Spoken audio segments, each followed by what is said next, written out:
Welcome back to the Blues Brothers podcast. In this episode, we'll be running through how to align Google and Meta campaign builds with your business and financial goals. Now, the issue with trying to design a podcast episode like this is that it goes out of date very, very quickly.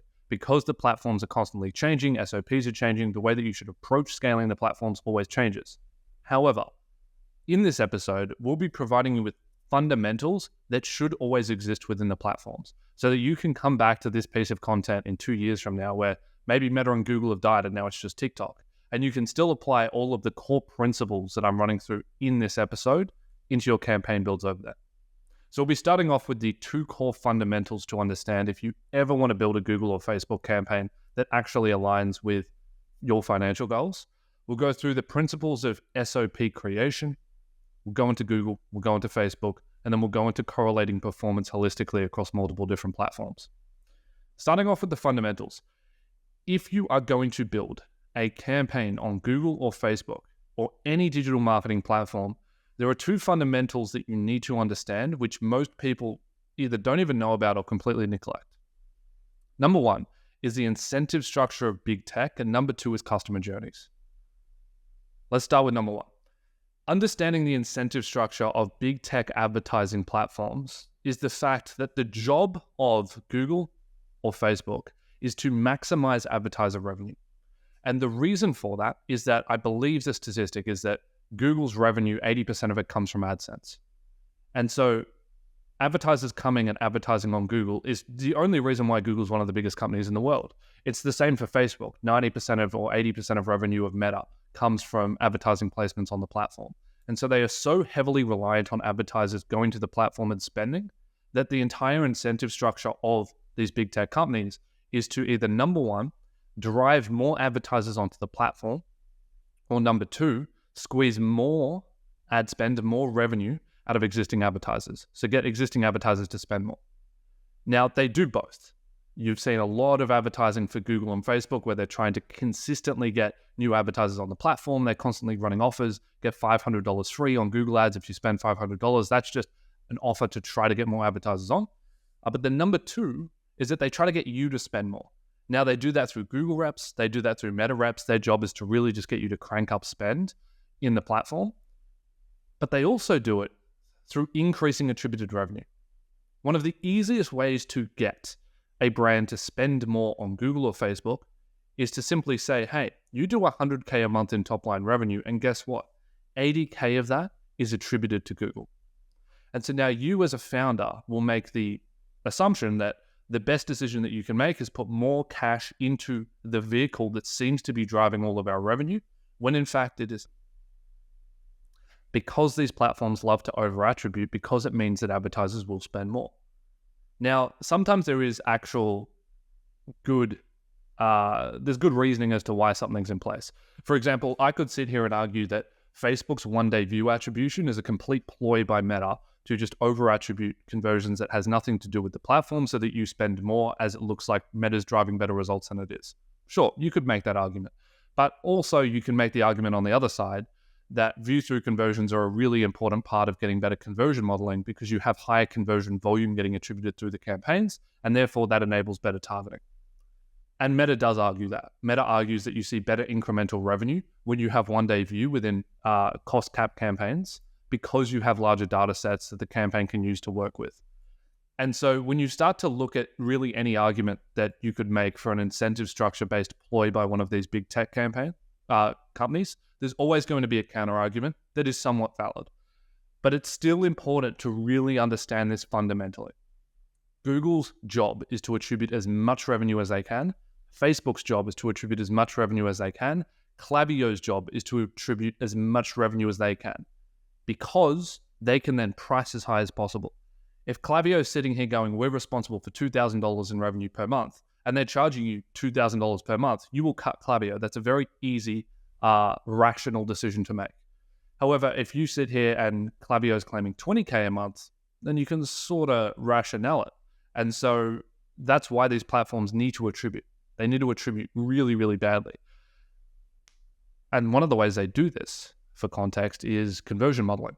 So a lot of the conversions, or at least a fair few of the conversions within your campaigns, aren't actually real. They didn't actually ever occur. Google and Meta use machine learning-based models to determine how high intent a user is that clicks through. If they deem that this user will probably convert, they'll attribute it as a conversion. And so that's a whole nother video in itself, but that's fundamental number one. Fundamental number two is understand how customer journeys work. To keep it really simple, they're long, they're complicated, and they're almost untrackable. And this is where a lot of advertisers really mess up across trying to scale Google and Facebook, is that the customer journey is way longer than you think it is. If you think that your consumers are buying within 1 hour of first impression with your brand, they're not. Most brands that have average order values above $250, you generally have like a 10-day conversion window. From first interaction to purchase, it takes a very long time for a consumer to actually decide to follow through and spend $250 with you. And so if you can understand that, you can then get a better idea for, number one, how to structure and build campaigns. It'll reiterate the importance of heavy retargeting throughout that entire funnel. But number two is it allows you to better allocate cash across campaigns depending on how the campaigns are attributed. Let me run you through an example. What I see very, very common, and we actually have a case study of this at the moment. I think it went up on the Blue Sense Digital YouTube channel yesterday on the 9th of June, which was that we brought on a client who was really struggling to scale. Their previous agency tried to 2x budgets twice, never worked. No incremental revenue uptick from the doubling in budgets. Now, the reason for that is because that agency was looking at the customer journey as if it was simple and as if users bought immediately. And what I mean by that is they were looking at Performance Max and Advantage Plus campaigns, and they were going, that's where the highest return on ad spend is, that's where we should put the budget.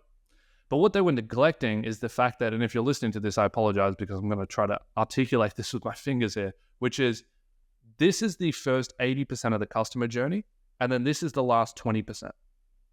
And the last 20% gets all of the attribution. The front end, the top of funnel awareness generated about the product, never gets attribution. Because either that was generated through a view through, or it was generated through a click, but then that click got diluted over time, over multiple different browsers, over a very long customer journey. And these platforms are very bad at attributing this far backwards in time. And so all the attribution goes to the last few clicks. Even if you're using data-driven, you're using all of these different attribution models, it still ends up predominantly just being a last click attribution model because these platforms aren't that good at attributing all the way back to first interaction. And so what ends up happening is a lot of agencies, a lot of internal marketing teams, they're trying to scale up campaigns, but they don't realize that they're trying to scale the bottom of the funnel, but there's no new users coming in through the top. And so when you look at an account structure where there's a shopping campaign at a 2 ROAS, a Performance Max at 8, then on Facebook we have CBOs, or let's call it ABOs with some audience suppression that's at a 2 ROAS, and then we have an Advantage Plus campaign that's in there at an 8. The obvious assumption is, okay, let's put all the budget into that Advantage Plus campaign and that Performance Max, because that's where the returns are. Wrong. Won't work, won't scale. You'll see no incrementality on top line revenue, given a few assumptions baked in there. However, if you go and put the budget into the shopping campaign and the ABOs, after about 5 to 10 days, you'll suddenly see incrementality on top line revenue. How is that the case? It's because the shopping campaign was driving actual, real new customers to site. So was the ABOs. The Advantage Plus and the Performance Max was the bottom of funnel campaigns that was scooping up the traffic that was being generated from the other campaigns and claiming all of the conversion. And so when you look at attributed ROAS in these platforms, it isn't indicative of where you should be looking to scale, because it takes into account that only the last 20% of the customer journey gets attributed, and the customer journey is long, complicated, and almost untrackable. So the two fundamentals are, number one, understand that the incentive structure of big tech advertising platforms is to attribute as much revenue to them as possible. And number two is understand that customer journeys are long, complicated, and almost untrackable, And so when you look at return on ad spend in platforms as an indicator of where to allocate incremental budget increases, it will not typically drive incremental revenue increases, which makes you think as an operator, these platforms don't work for me. These platforms aren't scalable.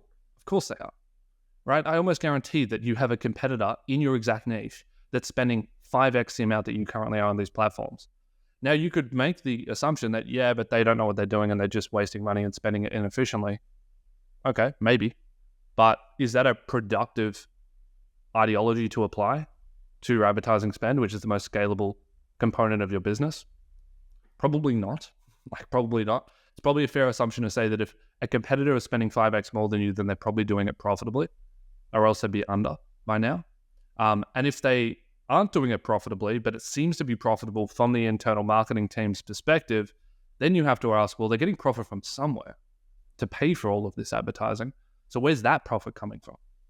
And maybe it's on retention. Maybe it's on organic. Maybe it's on word of mouth because they simply have a better product. So there's always something to learn from a business that's doing more revenue from you, no matter how bad you might look upon that business, right? And this is something that I see really common within the actual agency space, is that it's very easy to look at very, very large agencies who have scaled from 0 to 100 people in 1 year, which is obviously going to result in a significant erosion in any kind of core competency within the domain of the service that they're providing.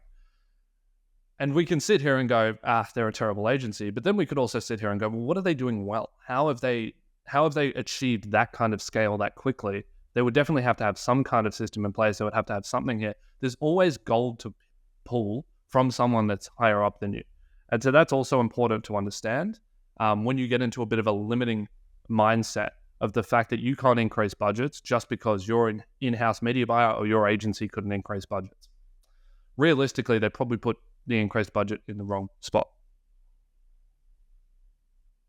This then leads into SOP creation.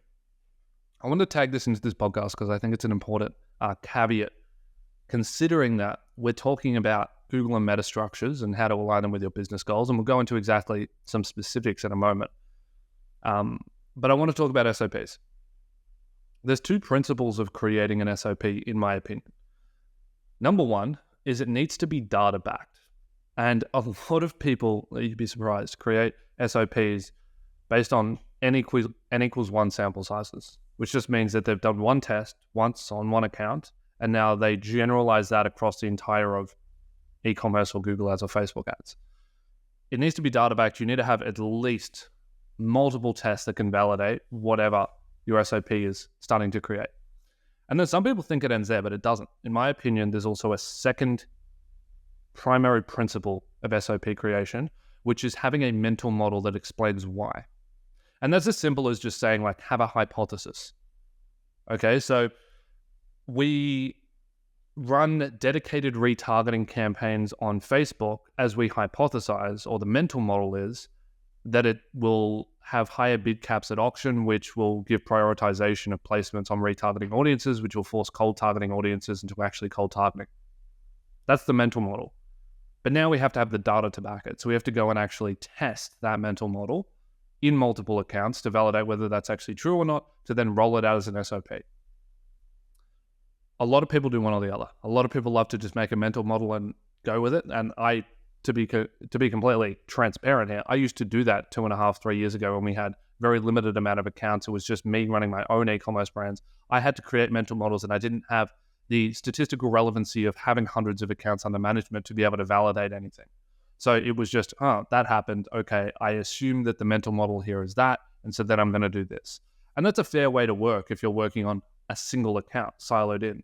But that's also the limiter of most internal teams when they're working on one account siloed in without large data sets, is that you can very much so spin your way down a spiral of mental models that's completely in the wrong direction because you haven't had any kind of statistical validity put in place by testing across multiple accounts.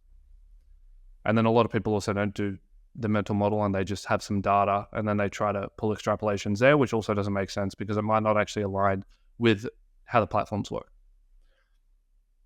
I also don't believe that SOPs are important, or more importantly, that they work for really high competency teams.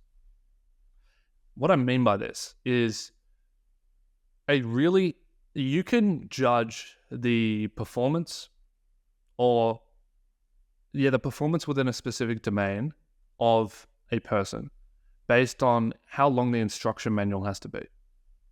And what I mean by this is that if you have a new performance marketer or you have a new e-commerce operator and you say, hey, go launch Facebook ads. That's the only instruction. Go launch Facebook ads for the brand. Most new performance marketers, most new e-commerce operators would not be able to action anything off the back of that, right? But you could give that instruction to me and I would know immediately, okay, I need to go and create some creatives. I need to figure out what the value proposition is. I need to figure out what landing pages we're driving to. I need to figure out what structure we're going to go for. I need to figure out how much data they have previously. Is Facebook even the best option? Should we be going for Google? All of these questions naturally are built into that instruction set that I can then go and action straight off the back of it.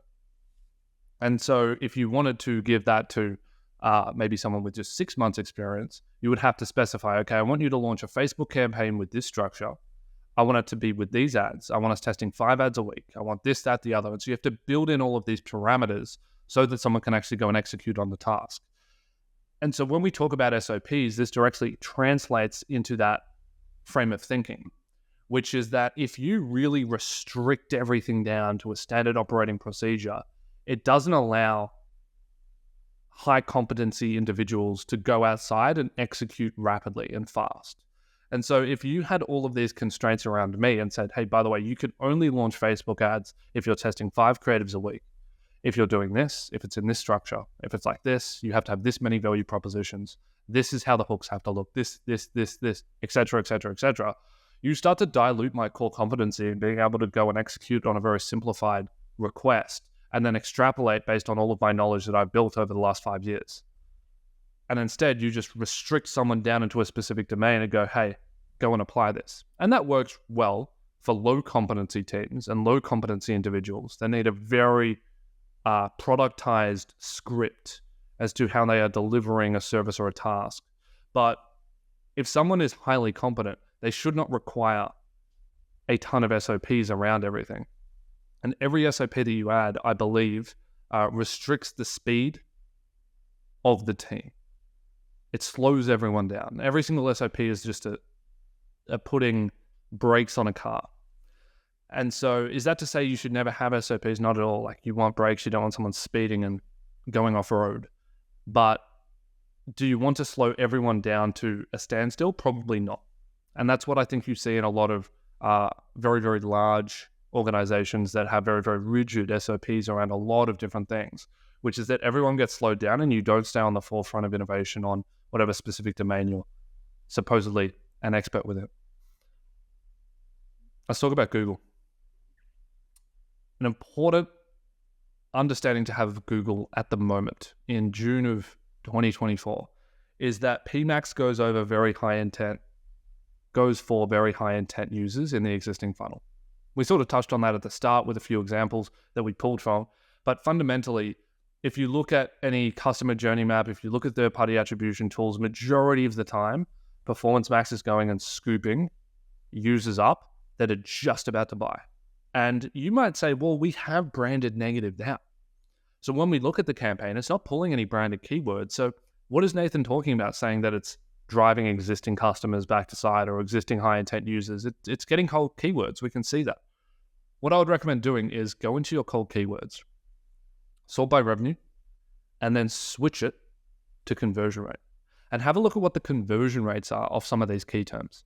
And relate that to your new customer conversion rate on the back end of site. What you'll end up finding in most instances, not all, but most instances, is Performance Max conversion rates are insanely high on these keywords. And you'll even see statistical relevancy here, right? You'll see like 13 conversions off a keyword that has a 20% conversion rate. How are we getting a 20% conversion rate on that key term? The reason we're getting a 20% conversion rate is because that user has already interacted with the brand. And they've come all the way down, they've searched for something that seemingly looks cold, and then Performance Max has gone, this person is super high intent, let's place on them right now, let's bid $4, capture them because we know they're about to convert. based on all of the psychographic data points that Google has on its end consumers. And so even though Performance Max sometimes seems like it's getting cold customer acquisition, when you look a little bit deeper into the customer journeys, it often isn't. And these users are being generated from elsewhere, and then Performance Max ends up claiming it, and it claims it in a way that it looks like it's cold. Now, is that to necessarily say that that's a bad thing? Not really, right? If someone was very, very warm, they'd come through our entire customer journey, and then they searched for a cold key term, and we didn't bid on them, we might have just lost them to a competitor. So it's good that we came in there. It's good that we captured that keyword. It's good that we placed and spent $4 to get them to site and to get the conversion. But don't misconstrue that with the fact that the campaign is scalable. Don't misconstrue that with the fact that that's cold customer acquisition that's coming through it. Because then when you try to scale it, you don't see incrementality. On Facebook, everything I just said also applies to Advantage Plus. Advantage Plus heavily retargets. Now, this is improving a little bit as of late, especially with audience suppression. But Advantage Plus loves to heavy retarget too. Now, what we have found, and I alluded to this earlier, was that we have run internal tests of running dedicated retargeting campaigns alongside Advantage Plus with the mental model of the fact that that retargeting campaign will have higher bid caps due to the higher frequency, will therefore get prioritization of placements on those individual users, which will prevent Advantage Plus from prioritizing retargeting audiences. Seems to work. We've only tested this on 2 accounts so far, so we don't have huge statistical relevancy, and that's why I'm not shouting it out on my LinkedIn and YouTube, etc. But it seems to be pretty valid so far. And so running tests like that consistently within these accounts, well, once again, whether this is TikTok in 5 years or whether you're running ads right now, being able to identify, okay, the incentive structure of Meta and Facebook and all of these big tech platforms is attribute as much revenue as possible. We know Advantage Plus is going to try to attribute as much revenue as possible. It's going to do that through heavy retargeting and going after bottom of funnel. Okay, how do we prevent that? Cost caps. If we put cost caps on Advantage Plus, will that force it into acquiring new customers? Probably not, logically speaking, because anytime you put a TROAS or you put a cost cap on Facebook or Google, what ends up happening? It'll just prioritize high intent audiences even more to try to achieve that cost cap. What if we set a lower cost cap so it's not as aggressive? Okay, that probably could work in new customer acquisition. If we get budgets to a certain level, it can't retarget with $1,000 a day and $3,000, $4,000, $10,000 a day in budget. It's going to have to go after new customer acquisition. So that's a solution. Okay. And so you can start to build in ways to structure campaigns, to structure accounts to approach scaling once you have the fundamental understanding of the incentive structure of platforms, customer journeys, and what's actually going on within the campaigns. And so when you look at how do we align Google and Facebook and any advertising platform with our actual financial goals and the goals of the business, the way to do this fundamentally is to understand what's actually going on in the platforms. What are they optimizing for? What are they trying to achieve? And then how do we structure or delegate split tests within platform to be able to pull apart that structure and actually optimize for new customer acquisition? On Facebook, you also have one-day view-through attribution, which is quite a big issue because view-through attribution will heavily over-attribute, particularly if you're a CPG brand that has high returning customer rates. Facebook will just claim almost every conversion that comes back to site through an existing customer, repeat buying or subscription buying, etc. And so you have to be really careful there in understanding how to break down attribution windows and get a better understanding for what customer acquisition Meta is actually driving. When it comes to trying to correlate performance at a top-line level, we've insinuated throughout this podcast quite a bit that return on ad spend doesn't end up being a very good metric of determining scalability of an account. That is not to say that it isn't a highly valuable point of information, because it is. Right? If you didn't have return on ad spend or attributed revenue at all on these platforms, everything that I've just said would be impossible to even execute on. Because how would you know that Performance Max and Advantage Plus heavily retarget? How would you even know that? You would just have to correlate against top-line revenue, but you get further insights from in-platform ROAS. So it is a helpful metric. It's just understanding the context of how to use it. Outside of in-platform ROAS, you really want to be correlating performance with top-line revenue as much as possible. There's a few ways to do this. Well, there's a lot of ways to do this. There's a lot of approaches. Number one is orientating around gross sales, or more importantly, new customer sales. And so if you make a change in platform, rather than looking at the return on ad spend change, you want to be looking at your new customer daily change or monthly change, depending on how large you are of a business. And so when you go and double budgets on Performance Max or an agency, and this is why it's really important that if you're working with a paid ads agency or a performance-based agency, they're looking at your actual revenue figures, your new customer figures, and all of the baseline metrics that associate with the actual financial outcome of the business. Because if they're not, how do they know that when they double budgets on Performance Max, that it doesn't double back-end revenue? How would they know? And if they're not monitoring that at the time of change and 7 days after to have statistical relevancy, how do they know the impact? And how do they know if it aligned with the financial outcome of the business? And this is why it honestly doesn't compute to me how changes in platform on marketing aren't being made, and then we're just looking at the P&L. Because I don't know how we're making changes in marketing and then just looking at the platforms and going, okay, let's just keep looking at the platform and use that as an indicator for whether we're seeing success or not. What? But we know that Google and Meta's incentive structure is to attribute as much revenue as possible. So this is just like fake data. And then number two, customer journeys are so complex and long and confusing that this makes no sense.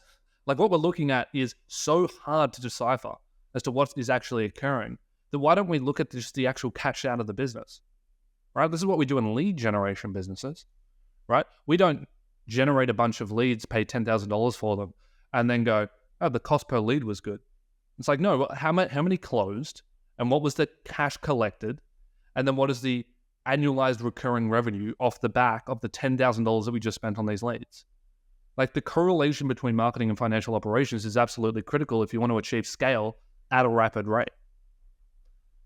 And so some metrics that you should be looking at: new customer sales top line as you're making changes.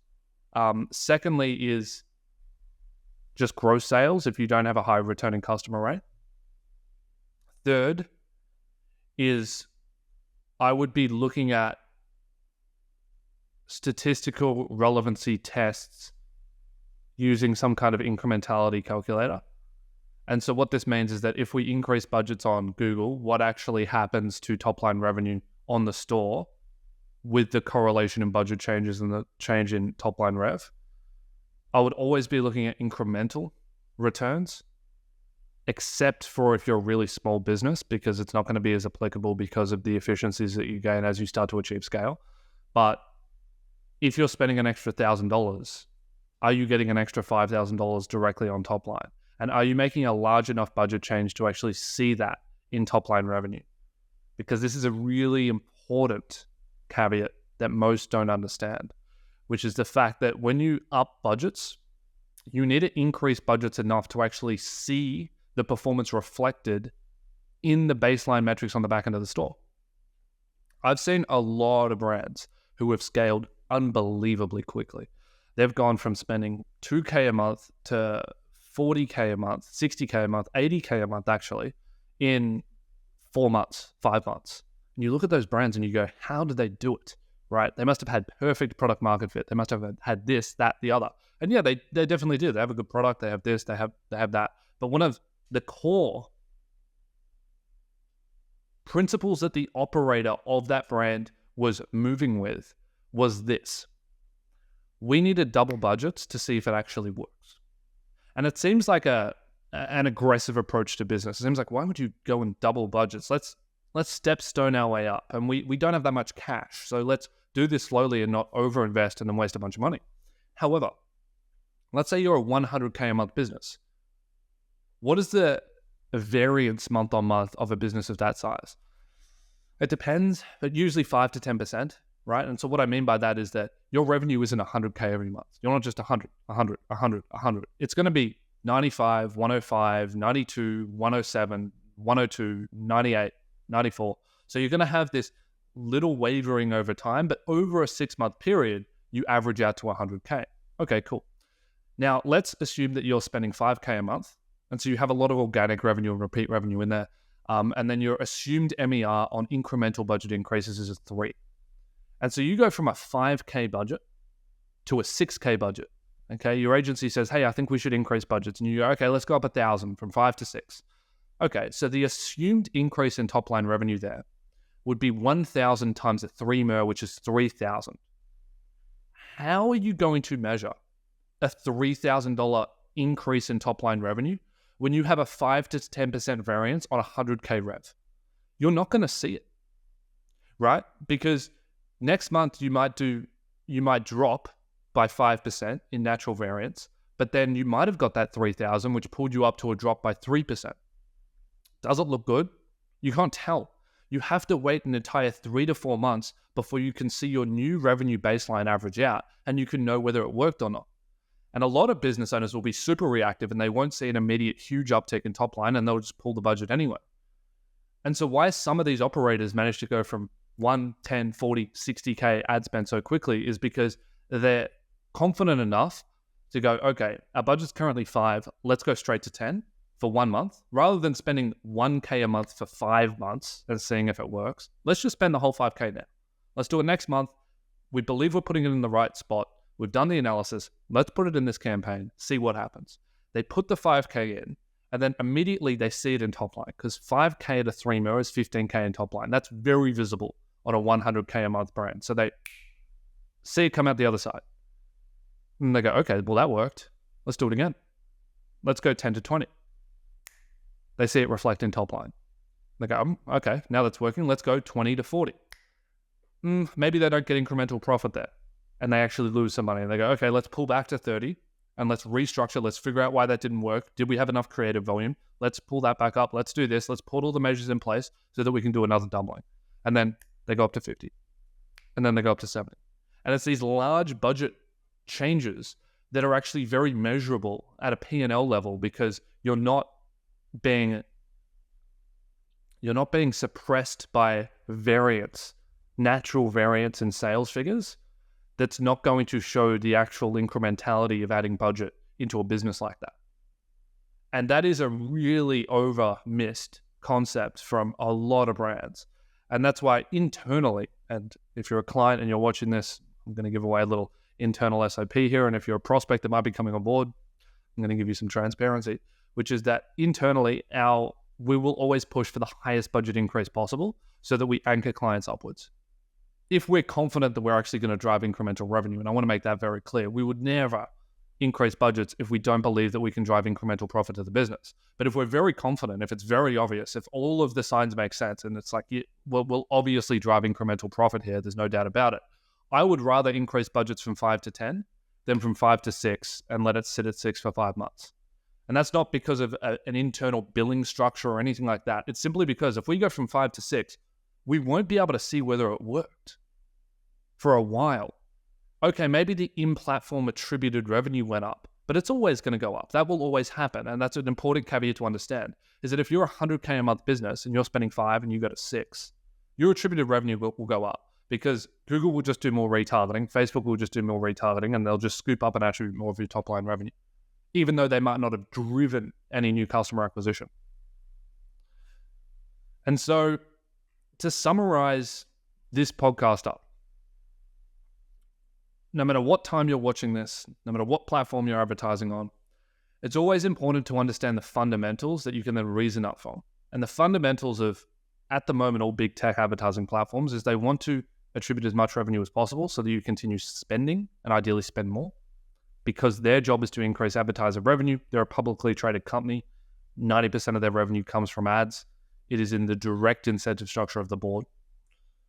Number 2 is customer journeys are incredibly complicated and long and untrackable, and that's why you'll be sold MMM for $10,000, $20,000 a month. You'll be sold some AI tracking software that can somehow track people across multiple customer journeys, across multiple devices. None of them work. They do okay. Like they triangulate data a little bit better than the actual platforms do, for sure. And they're very useful for someone like me and our agency, where our job is to try to figure these things out and triangulate, okay, is performance max at end of customer, or is it actually driving new customer revenue? Can we do these incrementality tests? The more data we can get, the better. But is it going to really provide incremental value for the price that these people are charging? No, not on a single account. On 100 accounts, for sure. But on a single account, absolutely not. SOP creation, it's really important that if you ever roll an SOP out, number one, do you even need to roll it out? Because all you're doing is putting handcuffs on a talented team if you have a talented team. And then if you are going to create that SOP, is it data-driven? And is it backed by an actual mental model of an understanding of the fundamentals of these platforms? And then for SOPs of people watching this right now, it's Google PMax goes after high intent, bottom of funnel traffic, structure your campaign, structure your ad account so that doesn't happen, if that's how you're going to want to run your account.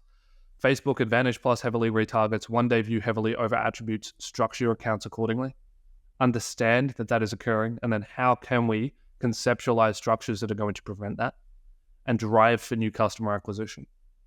And then any time that you're trying to correlate performance across these platforms, again, an understanding of how to improve the financial outcome of the business, always do it by correlating to actual financial figures. What is the actual gross sales? What is the actual new customer sales? What is the actual contribution margin on a month-on-month basis? And then how does that relate to the changes that we're making in platform to then inform whether we're putting budgets in the right positions?